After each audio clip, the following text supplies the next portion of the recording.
Egunon danoi, da eskarrik asko, eman nahi dizuet gaur gurekin egotatio.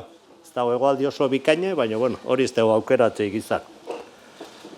Poz handie da Idiazabalen, halako ordezkarizka zabala biltzea.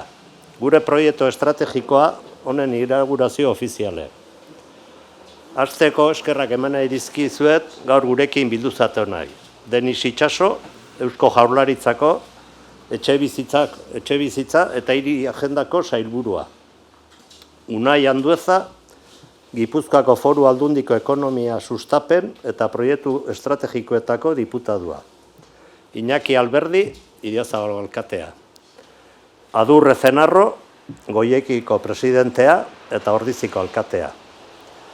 Eusko Jaurlaritzako eta diputazioko zuzendariak, inguruko herritako alkateek, eta klusterrako ordezkariek eta gurekin urteotan lankidetzan ibili dien kolaboratzaile eta enpresa laguntzailea. Ongi etorri berrize eta eskorreko asko danoi etortzeatio. Gaur, eizen inaugurazio ofiziala ospatzen dugu. Eraikuntzaren, industrializazioaren eta digitalizazioaren inguruko zentro hau.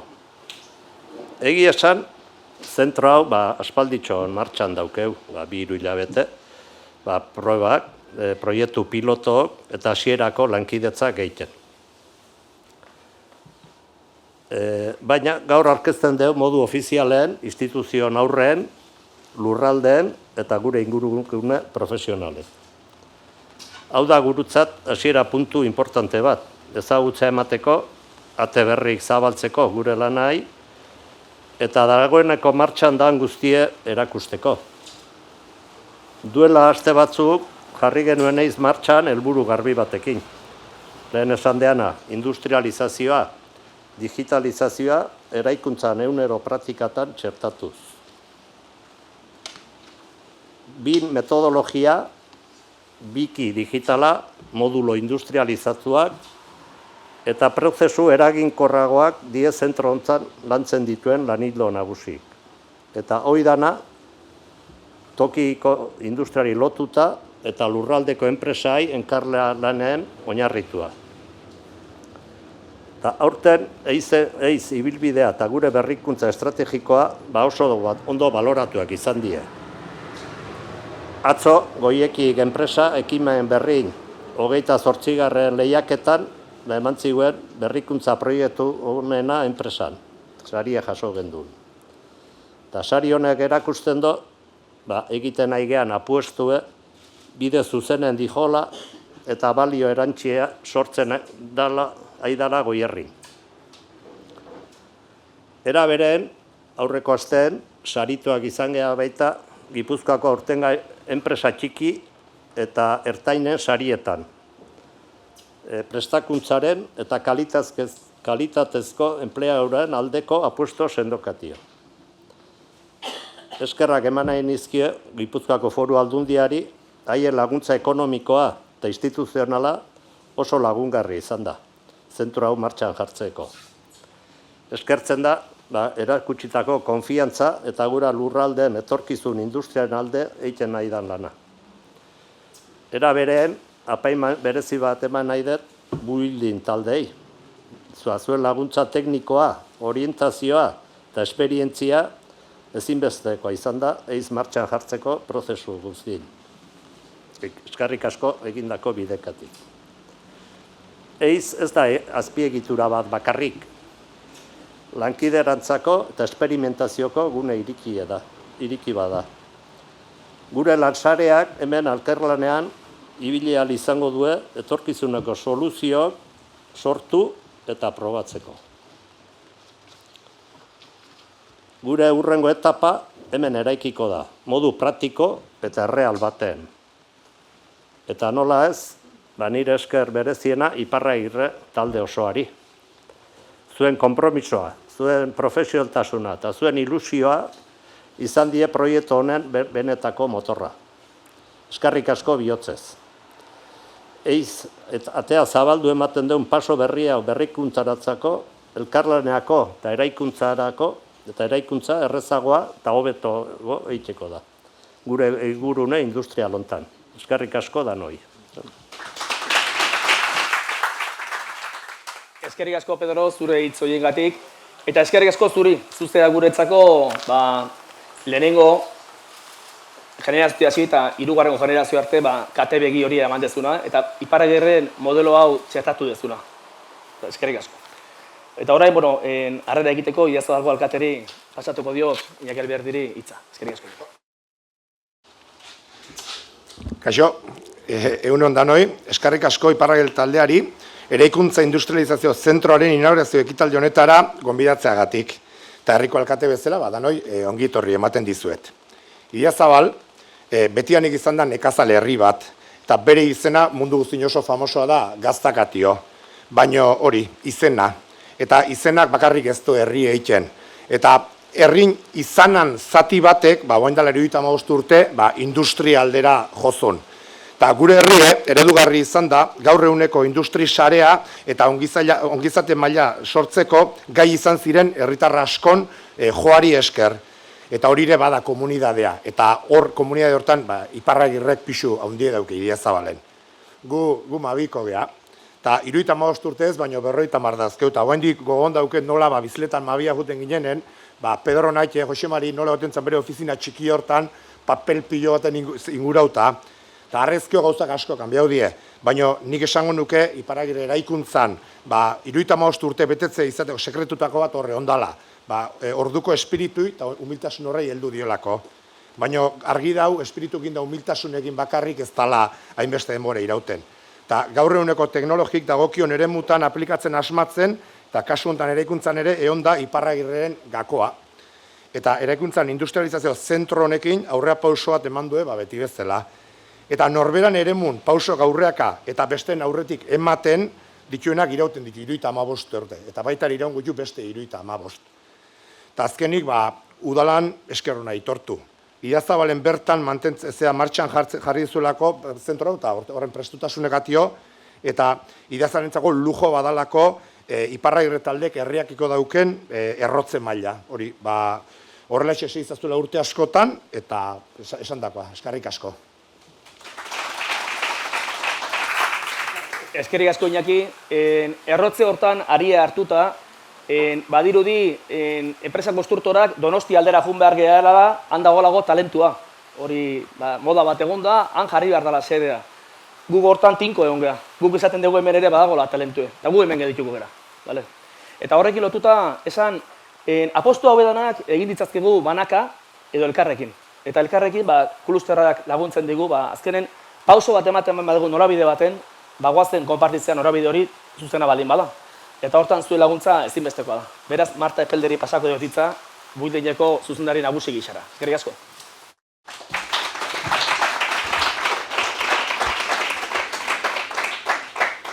Kaixo, egunon guztioi, mila esker gonbidapenagatik eta benetan guretzako poza handia hemen egotea horrelako iniziatiba bat presentatzen eta konpartitzen. Nosotros al final este proyecto siempre lo hemos visto como una avanzadilla de esas que dices, me cago en la mar, están los de Iparragirre ya en primera línea y estamos aquí queriendo formar a toda una industria y ellos, como dicen, desde Idiazabal están lanzando cosas que nos cuesta a veces que a otro nivel sigan para adelante. De manera que son un gran ejemplo y luego hablaré un poquito más de las cosas que hacemos con ellos porque son esa empresa que dentro del clúster siempre es una gozada trabajar con ellos. Al final lo que ellos están consiguiendo es ponerse siempre en vanguardia y estar un poco donde queremos que esté el resto de las industrias.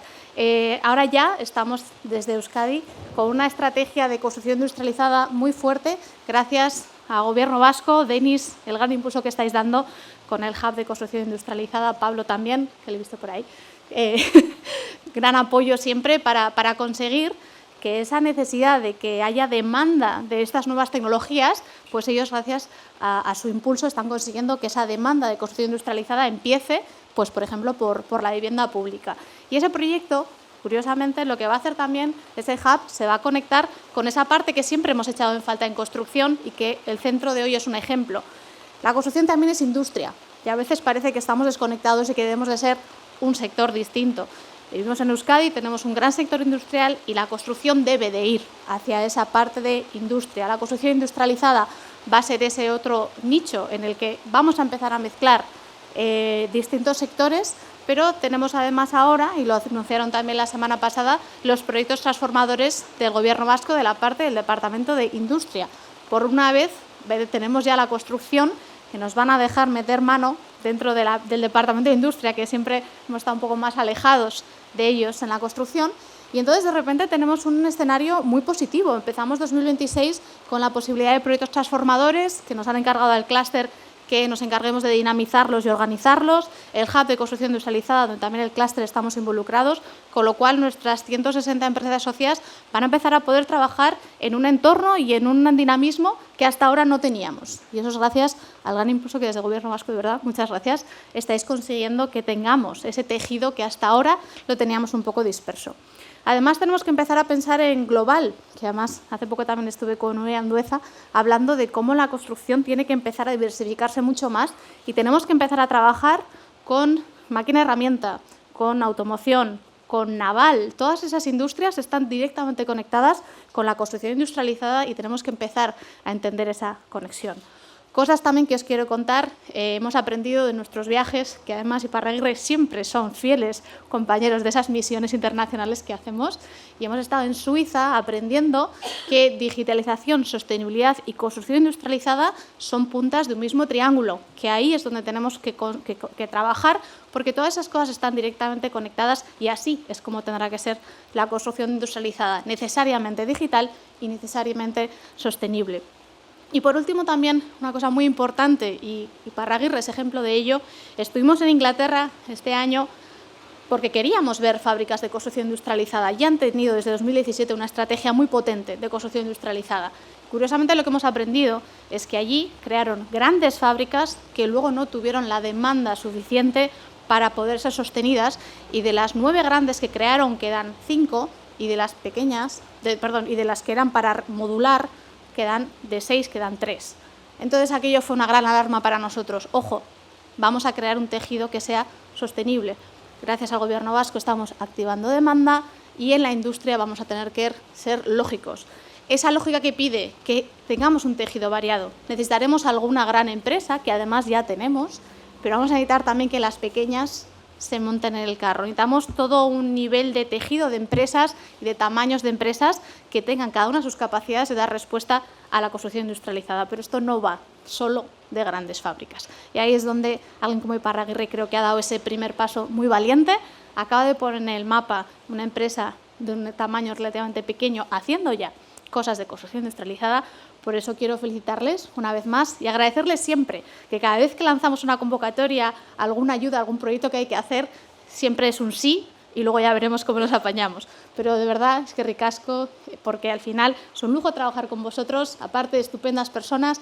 Habéis cogido ese espíritu de pyme, de decir vamos a innovar, vamos a ponernos a la vanguardia de todo lo que haga falta, BIM, gemelos digitales, sostenibilidad, para realmente construir desde ese punto. Así que nada, un día de celebración hoy y muchas gracias a todos por esta mañana que vamos a pasar juntos. Eskerrik asko, Marta. Estuvimos en ese viaje, Pablo también vino, y es verdad que hemos hecho este acto también porque decimos, ¿cómo vamos a explicar nuestro proyecto? La gente se va a esperar un pabellón donde se hacen baños industrializados, que está muy bien. Estuvimos el día pasado viéndolo y es muy positivo y es necesario. Pero la industrialización es mucho más que todo eso, muchísimo más. Y nosotros tenemos claro que donde tenemos una carpintería pequeña, que hay 3 personas, que tiene una máquina de control numérico, que tienen capacidad de producir industrializadamente, vamos a hacer que esas personas no tengan que andar dando vueltas, midiendo, aplicar la estrategia de datos, invertir en industrialización y meter en ese ecosistema también las pequeñas empresas. No vamos a hacer la competencia a las pequeñas empresas generando macroinstalaciones. Son necesarias para hacer cocinas industrializadas, baños, pero los gremios también se pueden meter en este carro de la industrialización. Y en eso, pues, orain hitze pasatuko diot Unai Anduezari, eta bai eskertu, foru aldundiari, hortan, saretze ze hortan, errotze lan horretan, ikusi dolako, guk gelditu egin behar degula, gure horregatik aparte jarri ditugu bi eraikinak, zati hor daude egunerokotasunen, Next Generation, martxoak bukatu beharra, venga, Eta hor gelditu egiten gea. Antena digital, kolaborazioa, sisteman integrazioa, eta hor laguntza beti ondo etortzen da. Eta Urairi pasako beritza, eskerrik asko.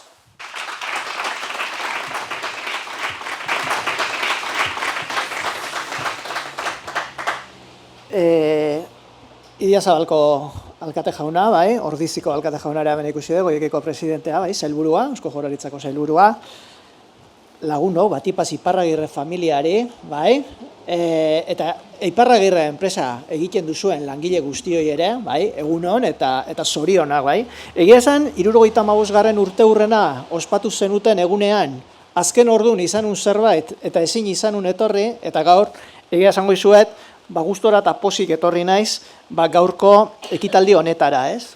Esan dezue, azken finean, 75 urte, familiakin, generazio desberdinen ondotikan, Gipuzkoako beste hainbat, enpresa txiki eta ertain bezala, familiaren konpromiso horrekin, kasu honetan Idiazabalera, bai, lorrotuta eta bertan sustratutako enpresa bezala, eta gaur, hemen esaten genuen bezala, eraikuntza industrializatzeko zentro horren, hasiera edo eta inaugurazio ekimen hori, bai.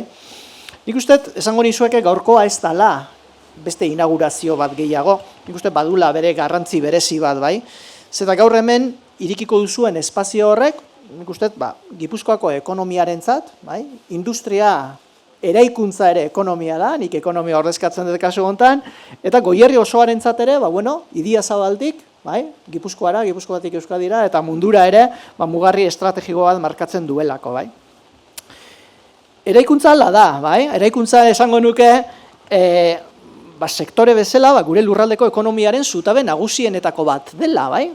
Industria badu bere pisua, baina eraikuntzak ere badu bere pisu nagusi hori, ez? Eta azken finean, desente, ehunka enpresa, zuzenian eraikuntzara lotutakoak eta inguruan mugitzen dituzuen beste hainbat gremio ere, eta milaka profesionalek batea osatzen dezuelako sektore guzti hori, bai.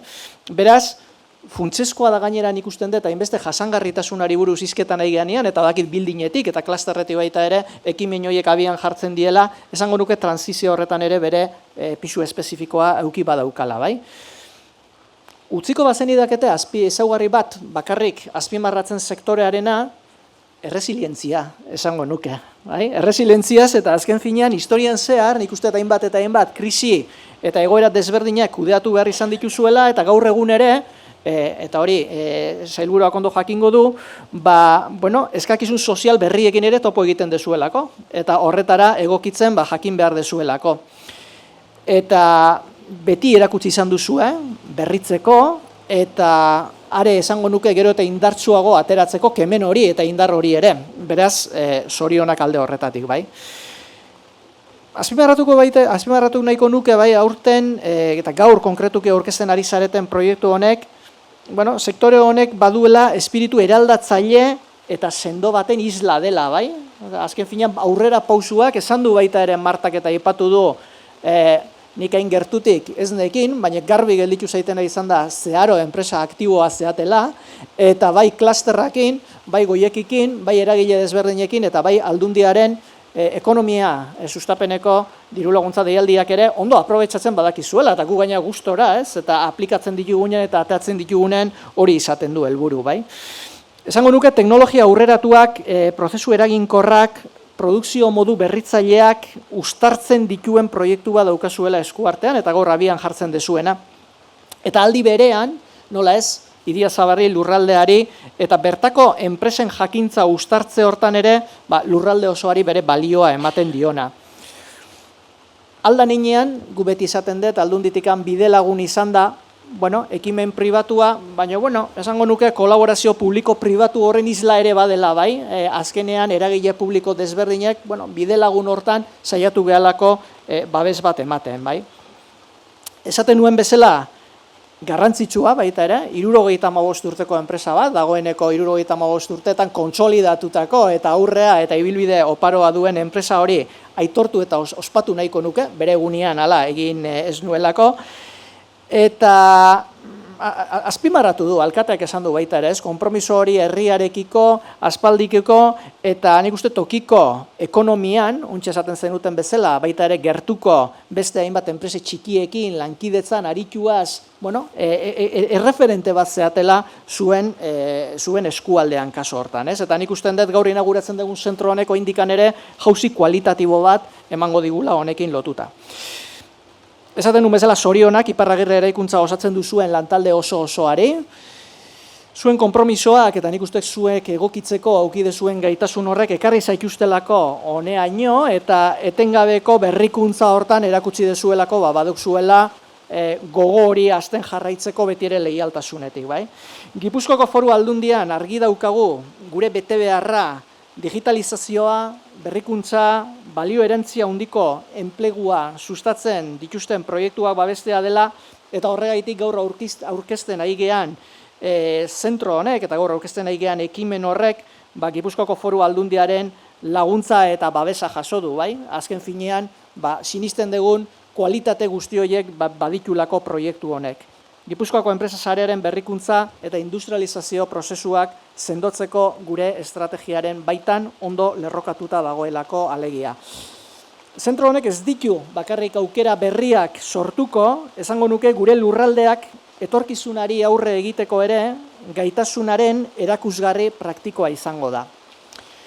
Tokian tokiko errotuta dagoen ekimena izanik, lurraldean, eskualdean, leku desberdinetan erreferente bihurtuko da berrikuntza eta jasangarritasun alorrean.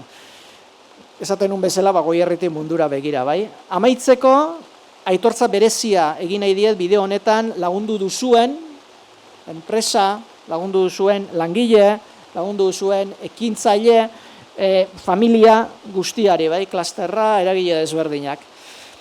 Eskerrik asko beraz daukazuen ausardiagatik, bai? Ausardia, azpimarratzen dut, eta etorkizuna modu baikorrean eta berritzailean erakitzeko egiten duzuen lan guzti horregatik.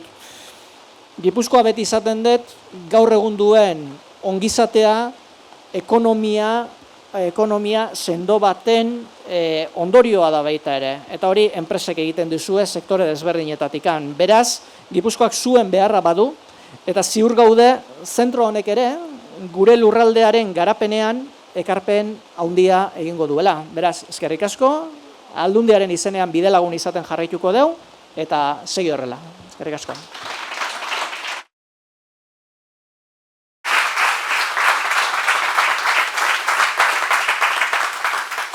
Eskerrik asko Unai, garbi dago kolaborazio publiko-pribatukin ere urrutuko iritsiko gehala. Eta guain, hitze pasatu nahiko nioke Denisei, bai hitze eman aurretik esan, berare nahiko aktibo ikusten detelanik. Juten gehanen planta industrializatu batera aurretik beha pasatuta dago. Atzetik guatzela iruditzen. Eta azken egin genuen viaje komertzial hortan baita industrializazioa buruz Pablore antzan. Eta guain dela 6 hilabete ere horrekin hasi ginen daia jaso nuen. Hor ikusten zaituzten gertu zaudetela. Orduan hitza pasatuko ditut. Eskerrik asko.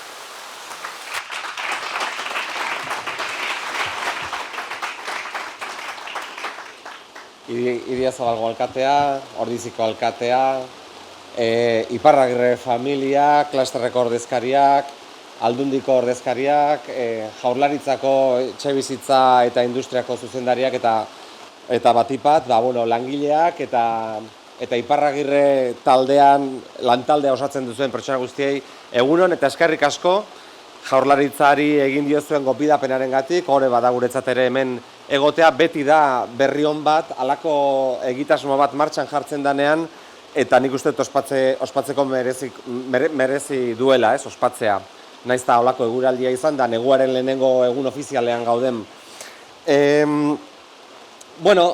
Egia da industrializazioaren, eraikuntzaren industrializazioaren estrategiak gure etxebizitzaren estrategiaren muinean jartzen dela, ez?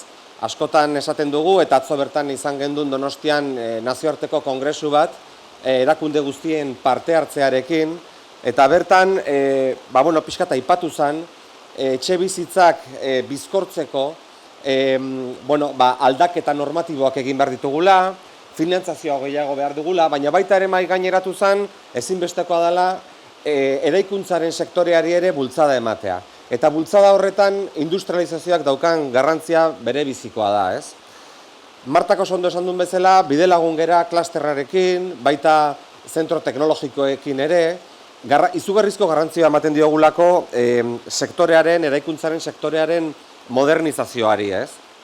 Muchas veces pensamos que la industrialización de la construcción es o todo o nada, es decir, uno puede aproximarse a este fenómeno pensando que las viviendas han de ser construidas de manera industrializada al 100%, y sin embargo no reparamos que en la estrategia no solamente es una cuestión de ir poco a poco, ir madurando poco a poco, ir ingresando este tipo de procedimientos de digitalización a través del BIM y demás en la industria de la construcción, sino que además se puede ir haciendo de manera parcial. Nosotros en el foro social de la vivienda, en el plan director de la vivienda, el pacto social que tenemos suscrito en el Horizonte 2036, establecemos que Visesa y el propio departamento tiene que ir incorporando grados de industrialización en su contratación pública de la construcción, y eso implica que pueda haber cocinas industrializadas, baños industrializadas, fachadas industrializadas, forjados industrializados, y todo eso es incorporar nuevos ritmos y una nueva agilidad para que también nos acompañe junto con el resto de las estrategias que estamos poniendo en marcha a ese gran objetivo de país que es construir más vivienda. Alde hortatik, politika horren funtsezko puntuak eta estrategia eraikuntzaren industrializazioaren estrategia horren funtsezko puntuak honako hauek izango lirateke, ez? Batetik, industrializazioari ekitea produktibitatea hobetzeko eta hondakinak eta obra epeak murrizteko aukera gisa.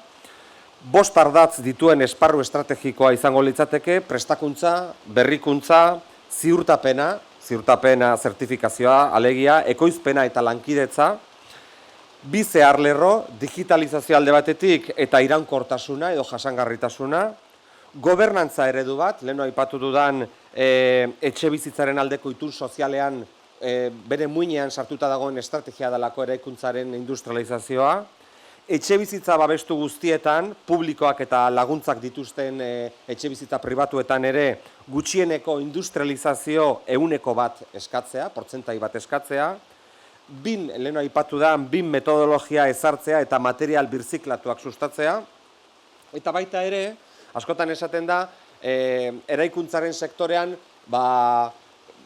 jendea falta dela, mano de obra falta dela, bueno, prozesu horretan askotan oso sektore maskulinoa da, emakumeek ez dute parte hartzen neurri handi batean, eta bada industrializazioa, bada estrategia bat nun eta aprobetxatu baita ere emakumeek parte hartu dezaten edo pixkanaka murgildu daitezen hain maskulinizatatua dagoen sektore honetan, ez?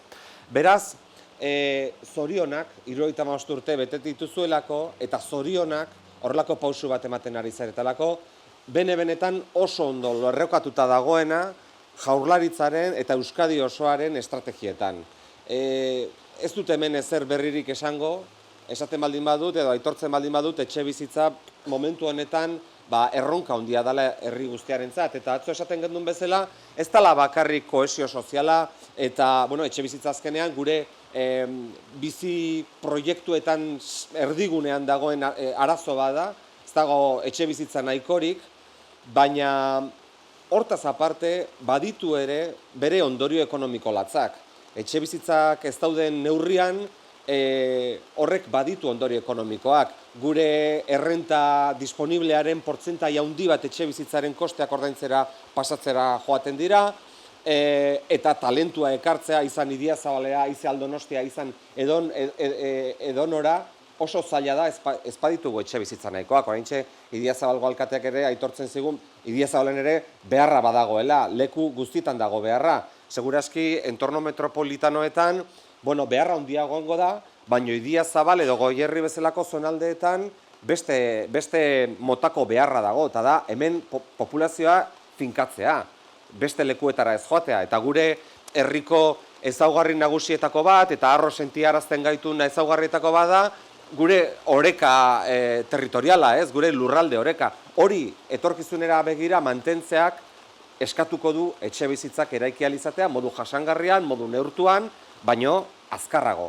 Eta hortarako, datorren abenduan uste dugu parlamentuak aprobatuko duela premiazko neurrien lege bat, nun eta hirigintzaren arloko normak edo legeak aldatuko ditugun prozesu honi beste bizkortasun, beste velozidade bat emateko, ez? Besteak beste. Beraz, zorionak eta tira, aurrera.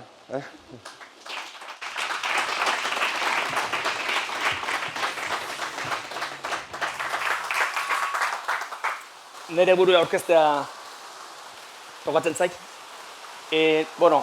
Lehenengo deniz esan dezunakin, bai, industrializazio guri ekarri digu emakumeen inkorporazioa. 60% erabakigunetan, responsable kargotan, obra jefe obrak eta 60% emakume die gure enpresa. Nik usten dut, top egongo dela. Eta gero, deskarbonizazio hori dagokienez ere, 80% kotxe elektrikoan aldeko apostu egin dugu. Zati gure esparrua Gipuzkoa da, bale? Guk Gipuzkoan lan egiten dugu. Hori garbi eukita, hor ere apostu hori egin dugu. Ados nago baita, esan dezunakin, industrializazioa ez dela zerotik egunea juten. Hori dan, gaur hemen motz jungo naiz, eta hotza egiten do, eta izaleen gazta hona eukitzete aparte pintxo honak ere badaude, zukalda ere hon badaude, maki, eta pintxo jatea gero juteko motz jungo naiz, bale? Esan dezunakin ja laburpen bat egin nahi. Baina industrializazioa, pauso txikitatik bukaera naino iritsi gaitezke. Eta gu garbi daukegu, agente industrializador, kontzeptu hori ez dut entzun, gu hori geha. Guk obra bat hartzen dugunen obra publiko bat, proiektu bat, gu geha arduradunek de entregar ese proyecto. Manteniendo los requisitos del arquitecto y de la propiedad y los requisitos técnicos que nos marca el código técnico. Somos los responsables de llevar eso a cabo. Entonces somos los que tenemos que ser los directores de orquesta, los que coordinen todos esos elementos que se pueden industrializar. Eta hori da gure bidea. Txuretak jarretuko. Orduan, industrializazioa guk planteatzen dugun bezala, da la estrategia del dato, ¿vale? BIM, guk baita baloren jarri nahi dut, obra berriti aparte, hemen eraikuntzako ekonomien, Gipuzkoan, gehiengoa, erdi baino gehiago dela eraberritzea, eta lana egitea lehen dauden eraikinetan. Orduan, gure estrategia hor dago. Gutxi hitz egiten da, esaten da, eraberritzetan industrializazioa ezinezkoa da. Ba ez, gezurre da. Eta gu, autorizatuago hori izateko. 75 urte dauzkion enpresa da, beha. Milaka, hemen ingurun ikusten dituzuen etxegintza guztiak egin ziren. Hemen industrializazioa hitz egiten dugu, baina Pedro Aike, hemen, industria finkatzen ari zaren, hemen etortzen ari ziren etxerik etzeuketenen, apupilo eta lehenko hitz egiten Pedro, hemen industria implantatzen egon ginen, hanpoko lehenengo pabelloia, Pedro Aike ditzuten, hanpo. Edo indarren ampliazio, edo hor jurren ikustenan gasolinera polit hori, protegituta dagoena. Orduan, oain gaude fase baten zorionez, tejido industria potente badukeu, gaude egoera baten, lanabez falta daukula, hori hola da, maio honetan galdetuko bagenu, jendek ez du ezagutzen bere iloba lengusue edo igetxeroa izan nahi donik, alde daukeu jendea, 50 urte inguru, bizti guztia gurekin, kriston esperientzia auketela, orduan, momentu hau, aprobetxatu beharra daukeu. Ezagutza hori hartu, teknologia hartu, digitalizazioa, biki digitala, dato honak, zati BIM-ek ez du funtzionatzen eraberritzen, dato honik ez badago. Dato honaki la estrategia del dato, hor gaude. Orduan hori da egin nahi dugun bidea. Azkenen onurak esaten die, labor bilduz, onurak, ba hori edan adie. Bida, gaur, untaz hitz egiteko baten batek esan du, jo, ze pena ez, de maravilla etortzen zaio. De maravilla, jendeak imaginatzeko, ba hor, esaten malen badeu egin behar dola etxe txiki bat, ba nola nahi goduzun etxe txiki egin, hor edo hemen barrun. Behatza etxatuko bagenu danak esango genuen hemen barrun. Hombre, ba hori da, ez, pixka bat, kontun hartu behar dugu, guk gai baldin bagea industrien egiteko, industrien daukela konfor handiagoa, industrien daukeu kalitate sistema handiagoak. Eta hori industriera ematen badugu, obratik jende gutxigo behar dugu obran. Eta nola jende gutxigo izan behar dugun obran, zategu jende gutxigo izan behar dugu obran. Hor gaude, lankidetzak eagikin, eskolarekin, nahi dutenak izan dezaten bere lekue, etorkinei besok iriketa gaude. Baina hori prozesua da bere bidea eramango duna. Beraz, honekin lortu nahi deguna da, zeraingo tailer txikioi edo FZ kaldererie lazkaun dagonak, haitu beharrean, obra joan, neurri hartu, bigak eraman, obra eraman, moztu, soldeatu, hande amio irago, ez, zu dedikatu zaitez zure tailerren egitea, egin behar ezun piezak industrializatuta. Eta garotza ere berdin. Eta datoa nik emango dizut. Zer da hau? Osea, kotxe bat egiteko edo kaldera bat egiteko hemen horkiliko jendea badago. Baten bat imaginatzen da kaldera bat egiteko jutea, gremio bakoitzen neurri hartzea, si entra la válvula, eta venga, neurri egingo dut, eta, claro, urrengo gremioa zai egon, porque igual la válvula no la hace bien. Ez da hori sistemea.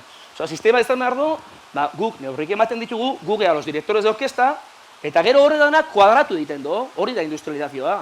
Eta obra bat entregatzen dugu, komponente guztik kuadratu egiten dutenak. Neurrik behin hartu, eta ondo hartu, lehen esaten zan, lau aldiz neurtu, eta behin moztu. Horo, eskerrik asko da nahi, guain, bai egin behar dugu, 3 talde egin behar ditugu. Orduan, igual ez dakit hemen dagoen Marijo, por si acaso ere bat igual izenik esan gabe utziko dut, eta 3 talde da manatuko gea. Eta nola, txikiedan gure instalazioa, 3 talde horiek, lehenengo taldeak gidari izango do Pedro Iparagirre, eta Pedrorekin jongo zate horrea. Hor, 3 eredu diferente daukagu. Eredu bat hor, 2 eredu hor, eta bero bat hemen kanpon. Kanpon genuken ariketa prestatu da hemengo demonstrazio bat, baino karpara ekarri dugu, bale? Industrializazio bentaja hori data. Hemen karpan egingo dugu ariketa txiki hori. Berez, 10 minutuko 3 estazio die. Ondo juten maldagea, ordu erdi baten, bukatu dugu, eta lehen prometikutako pintxo zoragarra horiek jate jungo, bale?